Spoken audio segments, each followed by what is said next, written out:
Namaskar. Welcome to this new episode of OJAS. You all are aware of the topic of this event. It is, as you know, Daitya, terror personified. Daityas here refer to Asuras, Danavas and Daityas as mentioned in our ancient text. This event of ours will try to bring to you some stories depicting the wrong yet valorous and powerful Daityas. We hope these performances will seem enriching and entertaining at the same time. Our ancient writings depict Danavas, Asuras as evil beings with supernatural powers. They should neither be taken literally nor be dismissed totally.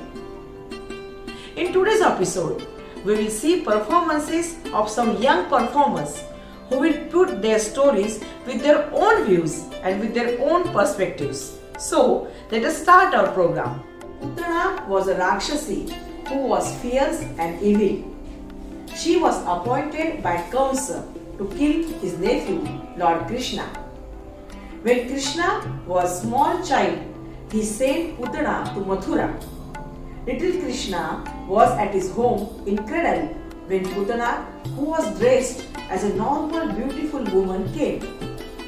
She had applied poison to her chest, and when Putana tried to feed Lord Krishna with poisonous breast, little Krishna beat the chest so hard that Putana fell and died. We all know this story, this famous story from Lord Krishna's life. Now will be performed by Vidya Dinde. So let us enjoy this performance. Namaste. Myself Vidya Dhide, disciple of Guru Dr. Parimal Phadke. Today I am going to perform the story. The story speak the actual thermodynamics. Yes, you hear it right. The Tathastu, blessings, which given in the last birth completed in the other. The circle of reincarnation. The story of Ratnamala to Putana, presenting the journey of Tathastu. Before that, I would like to thank Team Ojas for giving me this opportunity. Thank you.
धा धी तुम नम धा धी तुम नम धा धा धी धी तुम नम नम धा धा धी धी तुम नम नम धा धा धा धी धी तुम नम नम नम धा धा धा धी धी तुम नम नम नम धा धा धा धा धी धी तुम नम नम नम नम धा धा धा धा धी धी तुम नम नम नम नम धा ಕಿಟ ಕಿಟ ತಕ ದಿಗುತಾರಿ ಕಿಟ ತಕ ಧಿ ಕಿಟ ಕಿಟ ತಕ ದಿಗುತಾರಿ ಕಿಟ ತಕ ತುಂ ಕಿಟ ಕಿಟ ತ ದಿಗುತಾರಿ ಕಿಟ ತಕ ನಂ ಕಿಟ ಕಿಟ ತಕ ದಿಗುತಾರಿ ಕಿಟ ತಕ ಧ ಕಿಟ ಕಿಟ ತಕ ದಿಗುತಾರಿ ಕಿಟ ತಕ ಧಿ ಕಿಟ ಕಿಟ ತಕ ದಿಗುತಾರಿ ಕಿಟ ತಕ ತುಂ ಕಿಟ ಕಿಟ ತ ದಿಗುತಾರಿ ಕಿಟ ತಕ ನಂ ಕಿಟ ಕಿಟ ತಕ ದಿಗುತಾರಿ ಕಿಟ ತಕ ಧ ಕಿಟ ಕಿಟ ಕಿಟ ಕಿಟ ಕಿಟ ಕಿಟ ತಕ ಧಿ ಕಿಟ ಕಿಟ ಕಿಟ ಕಿಟ ಕಿಟ ಕಿಟ ತಕ ತುಂ ಕಿಟ ಕಿಟ ಕಿಟ ಕಿಟ ಕಿಟ ಕಿಟ ತಕ ನಂ ಕಿಟ ಕಿಟ ಕಿಟ ಕಿಟ ಕಿಟ ಕಿಟ ತಕ ಧ ಕಿಟ ಕಿಟ ಕಿಟ ಕಿಟ ಕಿಟ ಕಿಟ ತಕ ಧಿ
Jalandhar literally means in Sanskrit Jaladhara, he who holds water.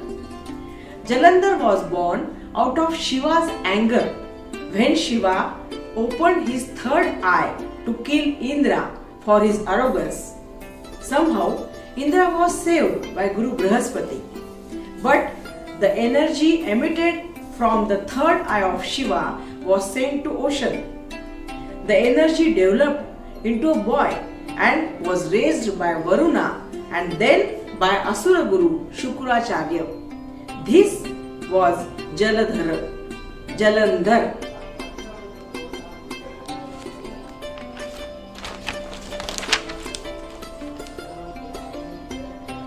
Jalandhar was very strong and powerful. He conquered the three worlds, Swarga, Bhulok and Patal. Later, he was slain by Lord Shiva.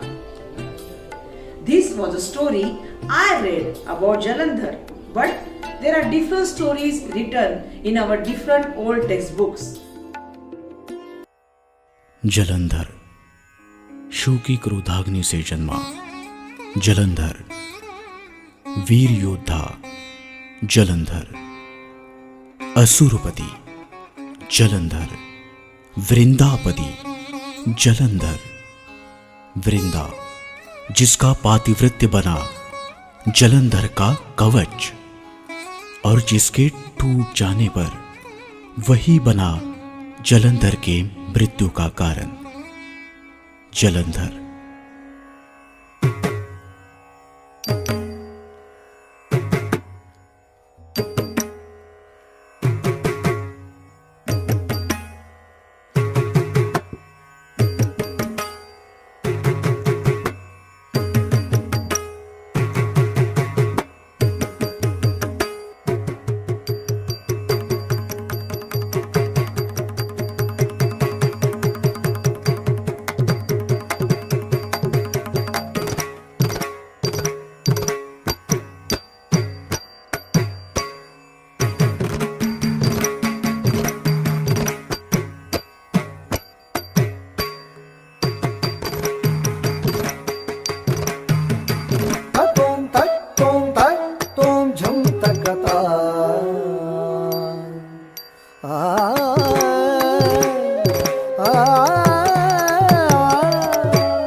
तजं तणं तरुं किटतकजं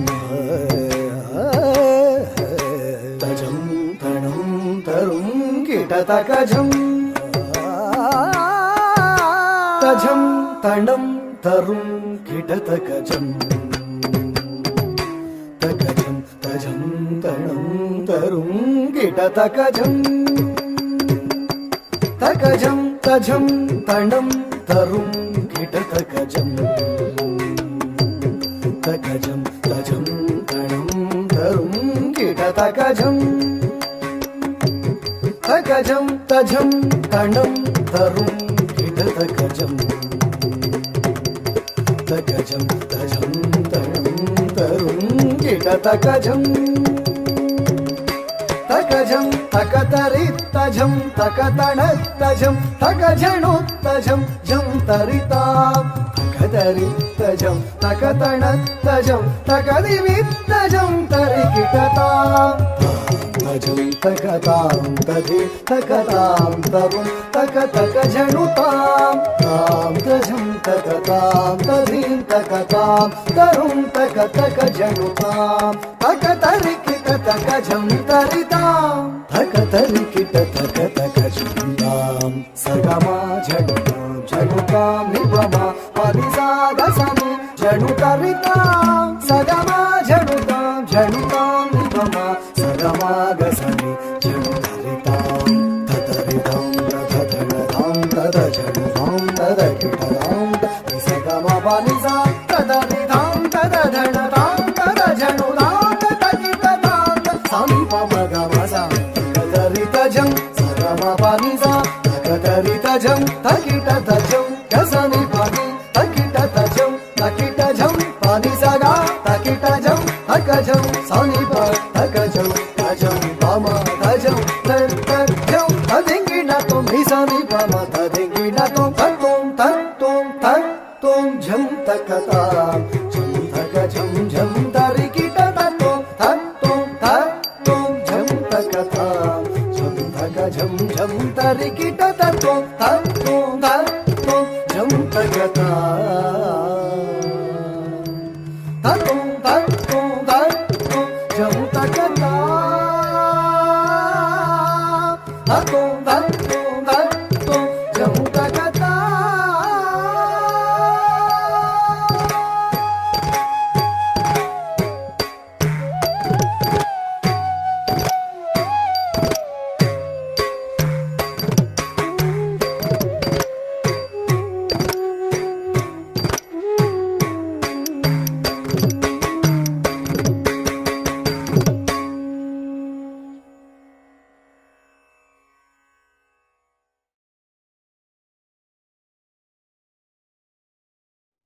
Hiranyaksha literally means golden eyed.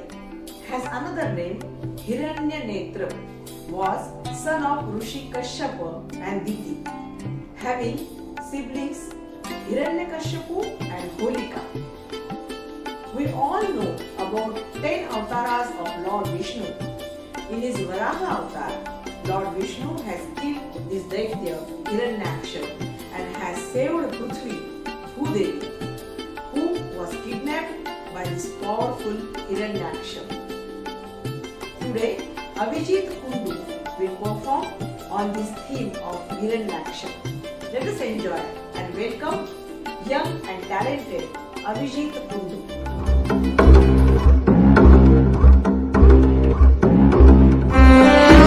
अरे सुनो सुनो सुनो, आज सुनाएंगे दैत्यों की कहानी। हाँ, कोई भगवान की कहानी नहीं सुनेंगे। क्यों मतलब? अगर दैत्य ना होते तो भगवान की कदर कौन करता? अगर अंधेरा नहीं होता तो रोशनी का कदर कौन करता? अगर काला नहीं होता तो सफेद का कदर कौन करता? इसीलिए आज सुनेंगे दैत्य की कहानी, असुर की कहानी। महामुनि कश्यप के दो स्त्री थे। एक के गर्भ से उत्पन्न हुए देवता तो दूसरे के गर्भ से उत्पन्न हुए असुर। हाँ, एक ही मुनि के दो तरीकों के संतान उत्पन्न हुए, जिसके तुम में और हम में। अरे हाँ, असुर और देवता तो हम में भी है। अभी इसी महामारी में जब डॉक्टर लोग सबको स्वस्थ करने में तुले हुए थे, तब वही बन गए देवता। और वही इंसान जब एक दूसरे को मारने में तुले होते हैं, तब वही बन जाते हैं असुर। ये ना एक ही शरीर में दोनों की उपस्थिति। तो चलो आज सुनते हैं दैत्यराज हिरण्याक्ष की कहानी। लेकिन अगर हिरण्याक्ष को जानना है, पहले जानना पड़ेगा जय और विजय की कहानी। जय विजय कौन थे पता नहीं है। जय और विजय दोनों थे विष्णु के द्वारपाल। एक थे जय, दूसरे विजय। एक दिन सनकादि 4 पुत्र विष्णु लोक में आके प्रकट हुए विष्णु जी के दर्शन के अवकाश। जय और विजय ने दोनों का मार किया। सनकादि 4 और दोनों को श्राप दिया कि तुम दोनों अभी के अभी विष्णु लोक से निष्कासित हो जाओ। जय और विजय दोनों लड़के मारे महाविष्णु के पास आए।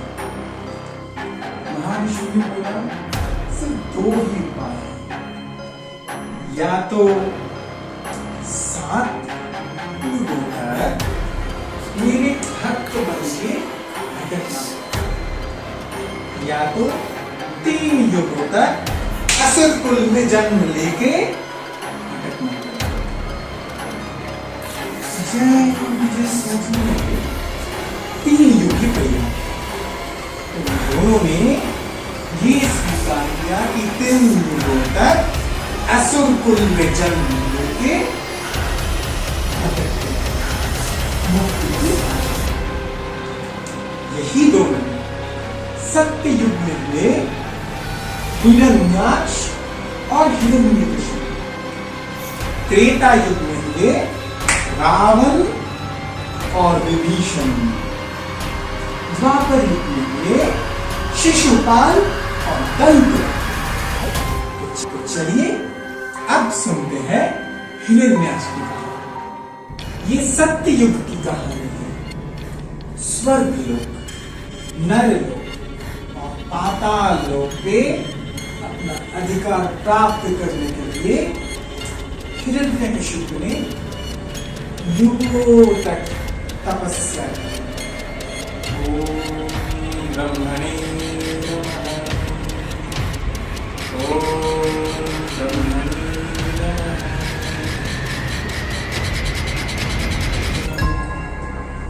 ब्रह्मदेव से वरदान प्राप्त किया कि कोई भी पशु उसका वध नहीं कर सकता। तत्ताम तद्धीम तत्तो तन्नम तज्जम धनिक। लेकिन एक पशु का नाम वो है वराह। वरदान प्राप्त करने के पश्चात सर्वप्रथम हिरण्याक्ष ने आक्रमण किया स्वर्ग लोक। देवता असुर में पराक्रम युद्ध हुआ। तम तकित दिन तकित ध्रुव तकित तज्जम तकित ध्रुव तकित धन तकित तज्जम तकित तकित दिक तकित जम तकित तज्जम तकित जन तकित ध्रुव तकित तज्जम तम तकित तज्जम तकित तज्जम ध्रुव तकित तज्जम तकित तज्जम तकित तकित दिक तकित तम ध्रुव तकित जन तकित दई तकित तकित दिक तकित तम। देवताओं का पराजय। हिरण्याक्ष ने समग्र सूर्यलोक पे अपना अधिकार जमाया। उसके पश्चात पृथ्वी लोक में अधिकार प्राप्त करने हेतु समग्र पृथ्वी को लेके वो समुद्र के अंदर अंतराल। पृथ्वी के अंतराल होने के बाद सृष्टि चक्र में बाधा प्राप्त होने लगी। समग्र देवकुल महाविष्णु के शरणापन्न हुए और विष्णु ने वराह अवतार में अवतरित हुए। समुद्र के अंदर जाके प्रकट हुए। हिरण्याक्ष और वराह में फिर से युद्ध चालू हुआ।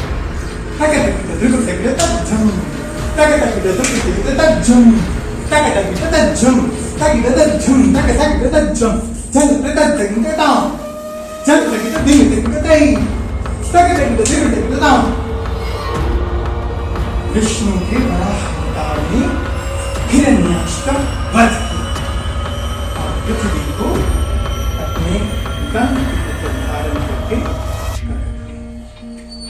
ऐसे ही हिरण्याक्ष का अंत हुआ और वराह का अवतार का प्रकट हुआ।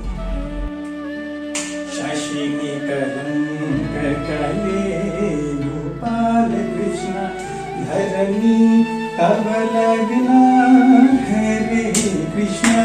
शशिनी कलंक कले वही मरना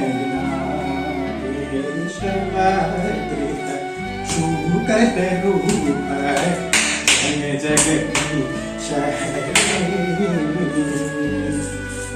हरे जय जगदीश हरे जय जगदीश हरे।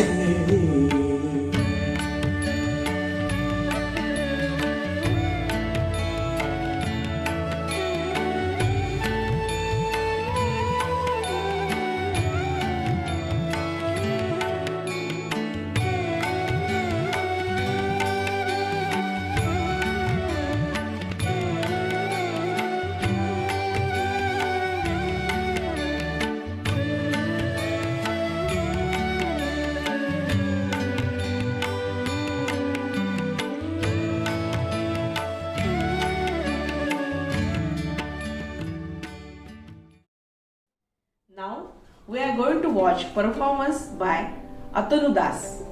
He is going to perform Andhakasur. There are so many stories about Andhakasur in Matsya Puran, Kurma Puran, Linga Puran, Padma Puran and many more ancient texts. He is believed to have 1000 heads and 1000 arms. That means having 2000 eyes, arms and feet, whose pride was vanquished by Lord Shiva and Parvati. He was son of Hiranyaksha. So let us enjoy this performance. नमस्कार, मैं अतनु दास कोलकाता से ओजस द्वारा आयोजित ये असुर का मद महापर्व में मैं अंधकासुर का भूमिका निभाऊंगा। मैं अंधकासुर के बारे में जस्ट बताना चाहता हूँ। भगवान शिव के 5 पुत्रों का रहस्य, जिनमें से एक पुत्र का वध उन्हें स्वयं करना पड़ा। भगवान शिव को संसार का देवता कहा जाता है। भगवान शिव सौम्य आकृति एवं रौद्र रूप दोनों के लिए विख्यात है। अन्य देवों से शिव की भिन्न माना जाता है। सृष्टि की उत्पत्ति, स्थिति एवं संसार के अधिपति शिव के ही माना जाता है। भगवान शिव को सबसे रहस्यमय इसलिए माना जाता है क्योंकि भगवान शिव ने कार्तिकेय और गणेश जी को भगवान शिव के पुत्रों को रूप में जाना जाता है। लेकिन क्योंकि आप जानते हैं भगवान शिव के 3 पुत्र और भी थे, उनमें से एक है अंधकासुर। अंधक एक बार भगवान शिव और पार्वती प्रेम क्रीड़ा में मग्न थे, तभी देवी पार्वती ने भगवान शिव के आंखें मूंद दी। इससे सृष्टि में अंधकार छा गया और भगवान शिव का शरीर तेज से गर्म होने लगा। तभी शिव जी के शरीर से गिरे पसीने की बूंद से एक अंधा बालक प्रकट हुआ। जन्म से ही अंधा होने की वजह से ये अंधक कहलाया। बाद में हिरण्याक्ष नामक असुर की तपस्या से प्रसन्न होकर शिव जी ने अंधक को हिरण्य को दे दिया। बाद अंधकासुर कहलाया। अंधकासुर के मन में देवी पार्वती के प्रति काम भावना जागृत होने पर महादेव ने स्वयं इसका वध कर दिया। इस अंधकासुर के बारे में मैंने जो बताया ये मैं भी आपके सामने प्रस्तुत करूंगा।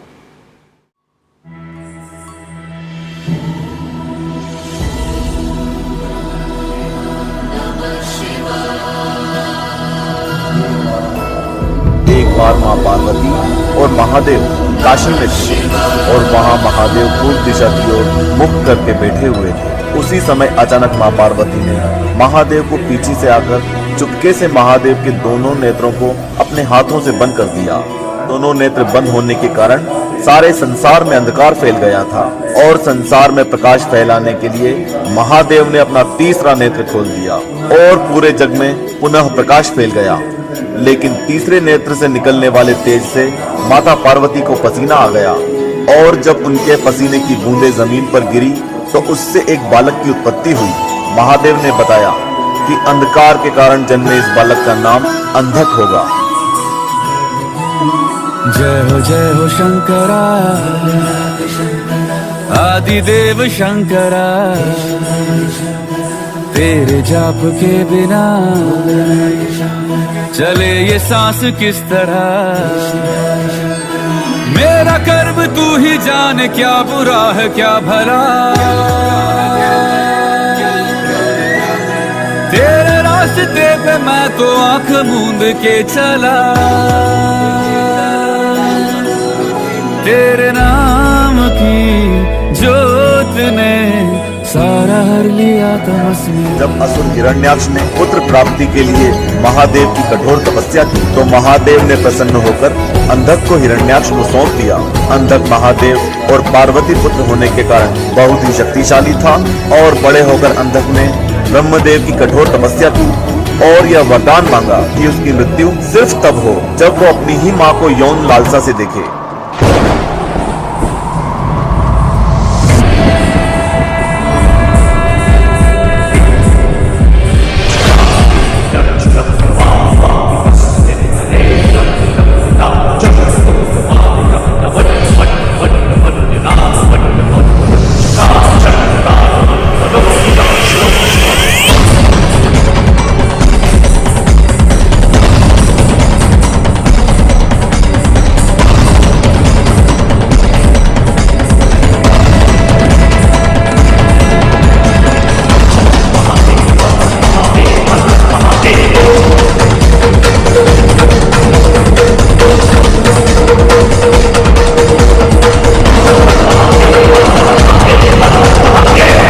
ब्रह्मदेव से वरदान पाने के बाद अंधक ने तीनों लोकों में अपना राज फैला दिया। तीनों लोकों को जीतने के बाद अंधक ब्रह्मांड की सबसे सुंदर स्त्री से विवाह करना चाहता था और उसे पता चला कि ब्रह्मांड की सबसे सुंदर स्त्री स्वयं माँ पार्वती है।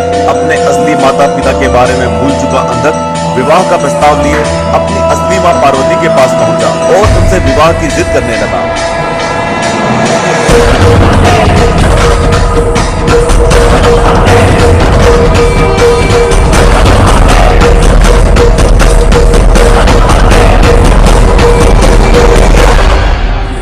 शक्ति के घमंड में चूर अंधक ने मां पार्वती को बंधक बनाने की कोशिश की, लेकिन जब मां पार्वती ने अपनी सुरक्षा के लिए महादेव का आवाहन किया तो महादेव क्षण भर में वहां प्रकट होकर अंधक को मां पार्वती के बारे में बताते हुए उसे मृत्युदंड दिया।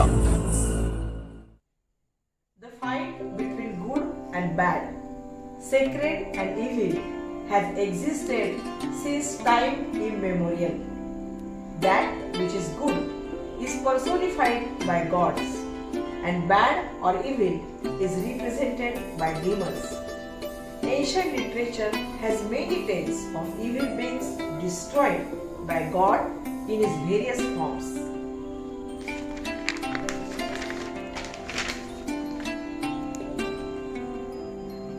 This part of Ojas tries to depict the other side of this good and bad duel. Thanks to all the artists and performers and you viewers. And we kindly request all the artists to take note of the workshop being organized by Ojas. Thank you.